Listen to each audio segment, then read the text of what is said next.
ഇന്നത്തെ വചനം വിശുദ്ധ യോഹന്നാൻ എഴുതിയ സുവിശേഷം 17-ാം അധ്യായം 8-ാം വാക്യം.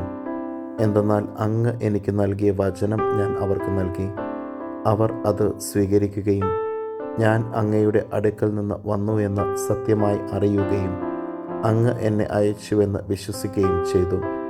കാരുണ്യവാനും സ്നേഹനിധിയുമായ നല്ല ദൈവമേ, അങ്ങേ തിരുസന്നിധിയിൽ ഞങ്ങളുടെ എല്ലാ പ്രാർത്ഥനകളെയും ചേർത്ത് വയ്ക്കുന്നു. ഈശോനാഥ, അനുനിമിഷം അങ്ങയുടെ വചനം വായിക്കുവാനും വചനം ഗ്രഹിക്കുവാനും വചനമനുസരിച്ച് ജീവിക്കുവാനും ഞങ്ങൾക്ക് ഓരോരുത്തർക്കും കൃപയും അനുഗ്രഹവും നൽകണമേ. അമ്മേ മാതാവേ, ഞങ്ങൾക്ക് വേണ്ടി മാധ്യസ്ഥം യാചിക്കണമേ. നമ്മുടെ കർത്താവ് ഈശോ മിശിഹായുടെ കൃപയും പിതാവായ ദൈവത്തിൻ്റെ സ്നേഹവും പരിശുദ്ധാത്മാവിൻ്റെ സഹവാസവും നാം എല്ലാവരോടും കൂടെ ഉണ്ടായിരിക്കട്ടെ, ഇപ്പോഴും എപ്പോഴും എന്നേക്കും. ആമേൻ. ഇന്നത്തെ നിയോഗം: തിരുവചനം വായിക്കുവാനും ധ്യാനിക്കുവാനും ജീവിക്കുവാനുമുള്ള കൃപയ്ക്ക് വേണ്ടി പ്രത്യേകം പ്രാർത്ഥിക്കാം.